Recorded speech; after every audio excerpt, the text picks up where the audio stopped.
Previous episode में हमने देखा कि मानुअल की पर्सनालिटी उसके लिए एक सवालिया निशान बन जाती है और दूसरी तरफ पुलिस ऑफिसर को सर्गियो के इन्वेस्टिगेशन के दौरान एक ब्रेसलेट मिलता है। एपिसोड 3 की स्टार्टिंग में एरिक भागते हुए मानुअल के पास आता है और उसे बताता है कि पुलिस ऑफिसर को इन्वेस्टिगेशन से रिलेटेड कुछ मिला है। अब हमें शायद कोई नहीं बचा सकता। तो मानुअल कहता है, एरिक रिलैक्स, मेरे पास एक आइडिया है।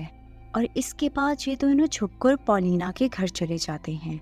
पॉलिना घर में बैठी स्टडी कर रही थी, पर ये दोनों तो यहाँ पॉलिना से मिलने बिल्कुल भी नहीं आए थे।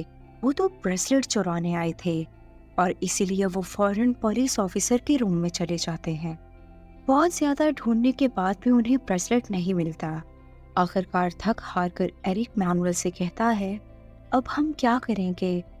उसी वक्त मानुअल की नजर एरिक की ब्रूसेस पर पड़ती है। वो कहता है, आई एम सॉरी एरिक, मेरी वजह से तुम्हें ये ब्रूसेस हुए।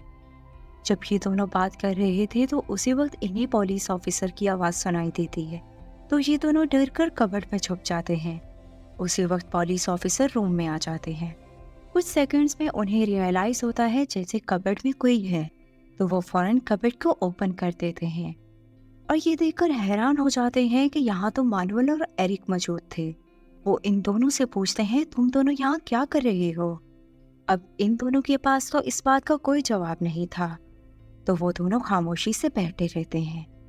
उसी वक्त पॉलिना आ जाती है और वो अपने डैड से कहती है, हम लोग हाइड एंड सीक खेल रहे थे। तो डैड कहते हैं, तुम लोग तो काफी देर से यहाँ छुपे हुए थे। पॉलिना कहती है, हम लोग 100 तक काउंटिंग कर रहे थे, मैंने अभी तक 80 तक ही काउंटिंग की थी। बट पुलिस ऑफिसर को फिर भी इन पर शक था। वो एरिक को लेकर उसके डैड के पास आ जाते हैं और कहते हैं, अपने बेटे को संभालो। घर में आने के बाद डैड एरिक को बहुत ज्यादा डांटते हैं और कहते हैं, मैंने तुम्हें कितनी बार कहा कि वो लड़का मानुअल नॉर्मल नहीं है, बट तुम्हें तो मेरी बात समझ ही नहीं आती। वैसे तुम दोनों कबर्ड में क्या कर रहे थे? क्या तुम लोग किस कर रहे थे? ये बात सुनकर फौरन उसकी मामा कहती हैं, जसिंतो, ये तुम कैसे अपने बेटे से बात कर रही हो? ये मत भूलो वो तुम्हारा बेटा है। अब एरिक भी बोल देता है, डैड हम कुछ भी गलत नहीं कर रहे थे, पॉलिना हमें ढूंढ रही थी इसीलिए हम दोनों कबर्ड में छुप गए। उसके डैड कहते हैं, आज के बाद तुम्हारा घर से जाना बाहर बंद। और ये कहने के बाद वहां से चले जाते हैं। एरिक के जाने के बाद उसकी मॉम डैड से कहती हैं, तुम ये क्या कर रहे हो? तो जसिंतो कहता है, मैं नहीं चाहता कि मेरा बेटा गे हो। तो लुइसा कहती है, अगर तुम्हारा बेटा गे है तो क्या हो गया? क्या तुम उसे मार डालोगे? इस बात का जसिंतो के पास भी कोई जवाब नहीं था। नेक्स्ट डे एरिक अपनी मामा से कहता है, मुझे बेसबॉल खेलने के लिए जाना है, मेरा मैच है, सब लोग मेरा वेट कर रहे हैं। तो उसकी मामा कहती हैं, एरिक मैं कुछ नहीं कर सकती, तुम्हारे डैड के आगे मेरे हाथ भी बंधे हुए हैं। वो एरिक रोता हुआ रूम में आ जाता है। उसी वक्त मानुअल की मदर की कॉल आती है। तो लुइसा उन्हें कहती है, मैं जल्दी आपके सब डॉक्यूमेंट्स पहुंचा दूंगी। जहां बातों से एरिक को पता चलता है कि मानुअल की मदर यूएस में नहीं है। अब हमें मानुअल को दिखाया जाता है। पॉलिना मानुअल से पूछती है, तुम दोनों घर में क्या कर रहे थे? तो मानुअल कहता है, मैंने तुम्हें पहले भी तो बताया है, हम दोनों तुम्हारे साथ प्रैंक करना चाह रहे थे। और क्या तुम जानती हो कि एरिक तुम्हें बहुत ज्यादा पसंद करता है। ये बात सुनकर पॉलिना मानुअल की बातों में आ जाती है और तो और साथ साथ स्माइल भी करने लग जाती है। उसी वक्त पॉलिना की मदर उसे बुला लेती हैं, तो वो अपनी मदर की बात सुनने के लिए उनके पास जाती है। पॉलिना के जाने के बाद मानुअल उसके रूम को देखता है। वो सब रिबन्स को फील करता है, उसके शूज को देखता है और तो और उसके लिपस्टिक के कलर्स पे। और कहीं ना कहीं वो इन सब चीज़ों से बहुत ही ज़्यादा अट्रैक्ट हो रहा था। उसी वक्त पॉलिना आ जाती हैं, तो मानुअल पॉलिना को कहता है, तुम्हारा रूम बहुत ही खूबसूरत है। और ये कहने के बाद वहाँ से चला जाता है। थोड़ी देर के बाद वो एरिक के पास आता है और उससे पूछता है, क्या तुम्हारे डैड तुम्हें घर से बाहर नहीं आने दे रहे? एरिक कहता है, नहीं। और एरिक उसे बताता है, मुझे कुछ बहुत इम्पोर्टेंट पता चला है, तुम्हारी मॉम यूएस में नहीं है। मैं ज़्यादा तो कुछ नहीं जानता, बट मेरी मॉम तुम्हारी मॉम से कह रही थी कि मैं सब डॉक्यूमेंट्स तुम्हें पहुंचा दूंगी। ये बात सुनकर मानुअल तो बहुत ही हैरान हो जाता है। उसी वक्त जासिंतो एरिक के पास आता है और उसे कहता है, आई एम सॉरी एरिक, मैं तुम्हें कभी भी बेल्ट से मारना नहीं चाहता था। तो एरिक कहता है, डैड मेरी गर्लफ्रेंड है। ये बात सुनकर जासिंतो बहुत ज़्यादा खुश हो जाता है और उसे कहता है, मुझे मरा हुआ बेटा तो कबूल है, बट एक गे को मैं कभी भी कबूल नहीं कर सकता। ये बात मानुअल भी सुन रहा था और उसे ये बात बिल्कुल भी पसंद नहीं आती।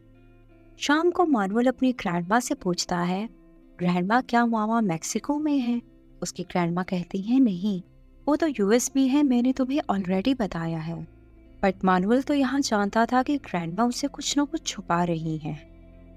नेक्स्ट डे स्कूल में एरिक पॉलिना को बताता है, मैंने डैड को तुम्हारे बारे में बता दिया कि तुम मेरी गर्लफ्रेंड हो। तो पॉलिना कहती है, क्या तुमने मानुअल से बचने के लिए ये कहा? एरिक कहता है, बिल्कुल भी नहीं, तुम ये बात जानती हो कि मैं तुम्हें पसंद करता हूँ। और इसके बाद वो पॉलिना से कहता है, मुझे तुम्हारी हेल्प चाहिए। तो पॉलिना कहती है, श्योर, मैं तुम्हारी ज़रूर हेल्प करूँगी। अब हमें पुलिस ऑफिसर को दिखाया जाता है। लुइसा उन्हें वेडिंग की रिकॉर्डिंग लाकर देती है। तो पुलिस ऑफिसर कहता है, थैंक्स, मैं बहुत जल्द ही पता लगा लूँगा कि सर्गियो के साथ हुआ क्या था। इसके बाद हमें एरिक और मानुअल को छुपते हुए कहीं दिखाया जाता है। वो मेक्सिको की तरफ जाते हुए गाड़ी में बैठ जाते हैं। दरअसल वो मानुअल की मदर के पास जा रहे थे। मानुअल को याद आता है कि कैसे उसकी मदर हमेशा उसे सपोर्ट करती रही हैं। एक दफ़ा एक शॉपकीपर ने जब उसे फुटबॉल देना चाहा तो उसकी मदर ने कहा, नहीं, मेरे बेटे को पैरेट चाहिए। उसकी मदर स्टार से जानती थी कि मानुअल क्या है। एरिक मानुअल से पूछता है, तुमने कब से खुद के बारे में जानना शुरू किया? तो मानुअल बताता है, बचपन से मुझे हमेशा से फील होता था जैसे मैं सबसे डिफरेंट हूँ, और अब मैं जानता हूँ मैं क्या हूँ। इतनी ही देर तक ये लोग मेक्सिको पहुँच जाते हैं। जैसे ही गाड़ी रुकती है तो ये दोनों गाड़ी से उतर जाते हैं और फौरन मानुअल के घर की तरफ जाते हैं। बट घर को तो लॉक था। उसी वक्त नेबर्स मानुअल को देखते हुए कहते हैं, मानुअल बेटा तुम, क्या तुम्हारी मदर हॉस्पिटल से डिस्चार्ज हो गई? अब उनकी तबीयत कैसी है?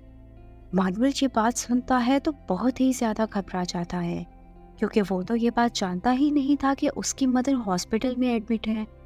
और इसके बाद ये दोनों हॉस्पिटल की तरफ भागते हैं। कुछ ही देर के बाद ये दोनों हॉस्पिटल में पहुंच जाते हैं। वहां जाने के बाद मानुअल जब अपनी मामा की हालत देखता है तो उसके पैरों तले तो ज़मीन ही निकल जाती है। मानुअल रोते हुए कहता है, मामा मैं आपको लेने आया हूँ। उसकी मामा कहती हैं, मन्नू मैं बहुत ज़्यादा थक चुकी हूँ, अब मैं सोना चाहती हूँ। मानुअल कहता है, मामा मैं आपके बगैर नहीं रह सकता, मैं जल्द ही ग्रैंडमा को लेकर आपके पास आऊँगा। और उनको अपना पैरेट देते हुए वहाँ से चला जाता है, क्योंकि अब बहुत जल्द अंधेरा होने वाला था। जब तक ये लोग गाड़ी की तरफ पहुँचते हैं तो गाड़ी निकल चुकी थी, बट इन दोनों को तो अपने घर पहुँचना था। तो ये दोनों काफ़ी देर तक गाड़ी के पीछे भागते रहते हैं। कुछ देर के बाद गाड़ी जैसे ही रुकती है तो ये दोनों छुपकर उसमें बैठ जाते हैं और अपने घर की तरफ जाने के लिए रवाना हो जाते हैं। दूसरी तरफ लुइसो को एरिक के टीचर मिलते हैं। वो लुइसी से पूछते हैं, एरिक और मानुअल की तबीयत कैसी है? वो दोनों आज स्कूल नहीं आए। पॉलिना ने बताया कि उन्हें डेंगू हो चुका है। ये बात सुनकर लुइसी तो बहुत हैरान होती है। वो फौरन आकर मानुअल की ग्रैंडमा से पूछती है, क्या आप जानती हैं बच्चे कहाँ गए हैं? ग्रैंडमा कहती है, बिल्कुल भी नहीं। और इसके बाद ये सब लोग पॉलिना के घर जमा हो जाते हैं। जब ये लोग पॉलिना से पूछते हैं कि एरिक और मानुअल कहाँ पर हैं, तो पॉलिना रोते हुए कहती है, सच में मैं नहीं जानती, मुझे कुछ भी नहीं पता। उन्होंने बस मुझे ये कहा कि टीचर को मैं कह दूं कि उन्हें डेंगू है, इसके सिवा मुझे कुछ नहीं पता। अब तो ये सब लोग बहुत ज़्यादा परेशान हो जाते हैं और डिसाइड करते हैं कि हम ग्रुपिंग की फॉर्म में बच्चों को ढूंढेंगे। और ये कहने के बाद वो सब लोग बच्चों को ढूंढने लग जाते हैं। रास्ते में आते हुए मानुअल एरिक से कहता है, एरिक मैं अपनी मम्मा के बगैर नहीं रह सकता, मैं नहीं चाहता कि वो मुझे छोड़ कर जाएं। मुझे बहुत डर लग रहा है, मैं क्या करूं? एरिक कहता है, तुम डरो मत मानुअल, मैं हमेशा तुम्हारे साथ रहूंगा, मैं तुम्हें कभी भी अकेला नहीं छोड़ूंगा। और अब शाम के वक्त ये दोनों घर पहुंच जाते हैं। इनको देखते हुए लुइसा पूछती है, तुम लोग कहाँ पर थे?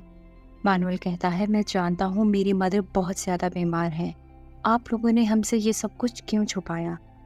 मैं अपनी मदर के पास जाना चाहता हूँ। ग्रैंडमा, आप भी मेरे साथ चलें। अब हमें पुलिस ऑफिसर को दिखाया जाता है। जब वो रिकॉर्डिंग देखते हैं तो उन्हें मैनुअल के हाथ में वही ग्रीन ब्रेसलेट नजर आता है और वो जान जाते हैं कि ये केस मैनुअल से भी रिलेट करता है।